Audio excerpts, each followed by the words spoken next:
I have to confess that until I filmed this video, there was one line on the Overground that I'd never used. The little Romford-Upminster line. It's a short line, only 3¼ miles. It's single track throughout. It only has 3 stations, including Romford and Upminster. It doesn't connect to any other Overground lines. It's classed as a rural line, even though it's entirely surrounded by town. There's got to be a story there, right? Well, in a sense, this line is only part of the story. The line from London through Romford and the one through Upminster were built by 2 different companies. The Romford line by the Great Eastern Railway, and the Upminster line by the London, Tilbury and Southend Railway. I would describe the relationship between these 2 companies as passive-aggressive. They never had a proper falling out, per se, but nevertheless you couldn't exactly call them friends. The London, Tilbury and Southend was built with the backing of the owners of Tilbury Docks to provide a direct route to London and to the fashionable seaside town of Southend. The Great Eastern Railway saw Essex as their turf, and didn't much like the idea of a new interloper, especially one that could offer a faster service. So the Great Eastern devised a new line, a fast and direct route from Romford to Tilbury. Of course, the LTSR had to act.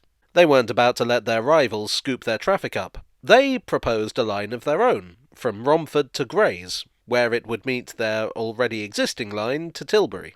They didn't expect the line to make much money. It was only proposed to prevent the Great Eastern from building their line.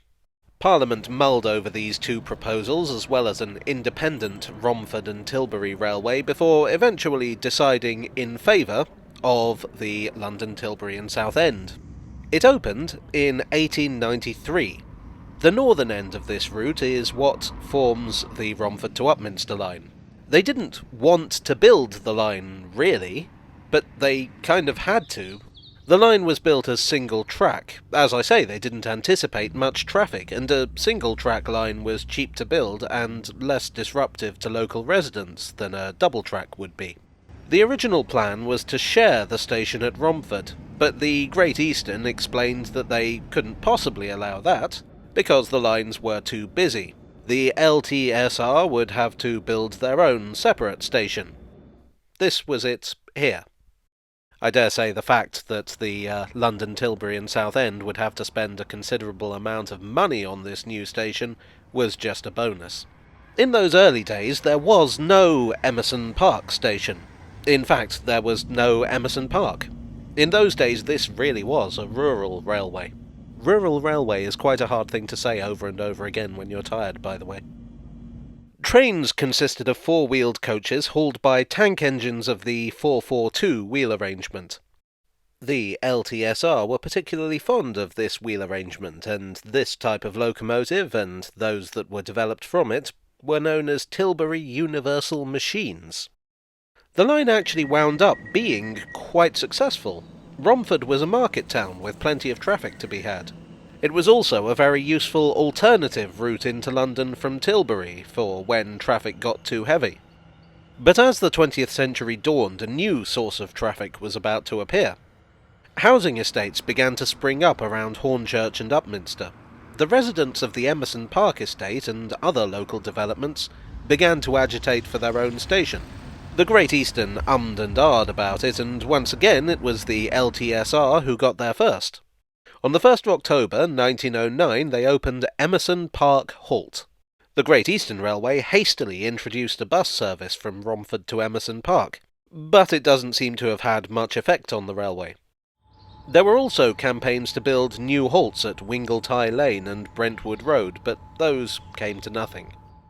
In 1912, the line, along with the rest of the London, Tilbury and Southend Railway, was taken over by the Midland Railway. This came as a surprise for 2 reasons. Firstly, because the negotiations were conducted in secret.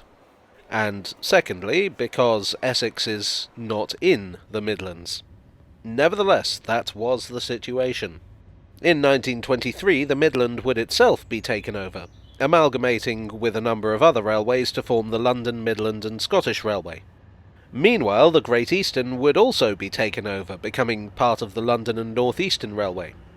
The LMS and the LNER realised that, what with the fact that cars existed and all, the kind of competition their predecessors had engaged in just wasn't sensible.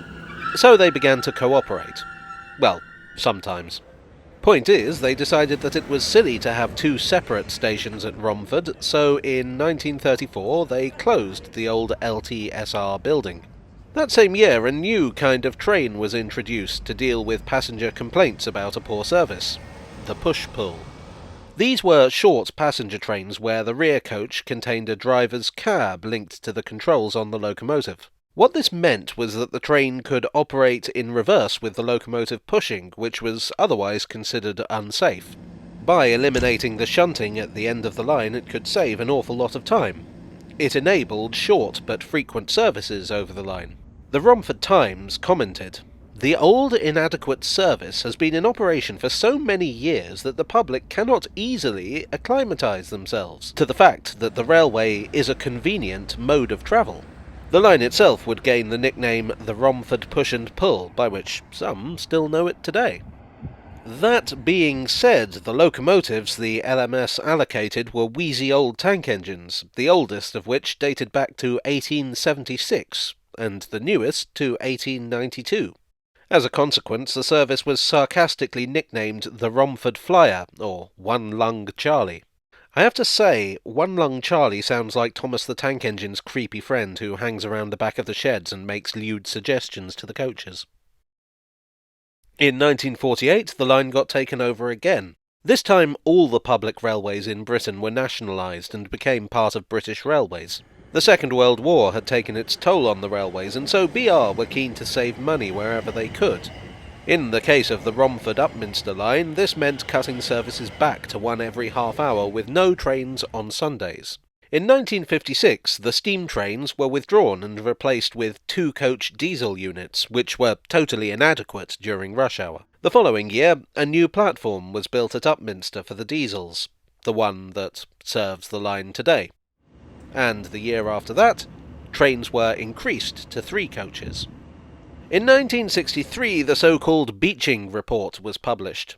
This was a scheme to get rid of hundreds of miles of railway in an attempt to get the railways to turn a profit.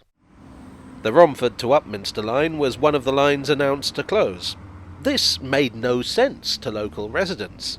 The line was busy, busier than British Railways had anticipated. I mean, you don't run 4 trains an hour over a line that no one uses. Residents of Emerson Park were particularly angry because London Transport had withdrawn their bus service in 1958. All the local authorities affected by the line came out in opposition. A Romford-Upminster branch line users association was formed, who suggested money-saving cutbacks, which were actually put into practice. Even so, in 1964, notices of closure were put up. Well, it will probably come as no surprise to you to learn that the line did not close. British Railways changed their mind. A question mark remained over its future, but in 1986 it was electrified, which seemed like a good sign. It also came under Network South East, a sector of British Rail intended to revitalise commuter lines in London and the South East. In 2015, the line became part of the London Overground. It remains a curiosity. A single-track line that takes less than 10 minutes to ride from end to end, yet which has a train in each direction every half hour. Passenger statistics show that the majority of users are travelling between Upminster and Romford, which suggests that it's a very useful connection between 2 main lines. All in all, that's pretty good going for a railway they didn't even want to build in the first place.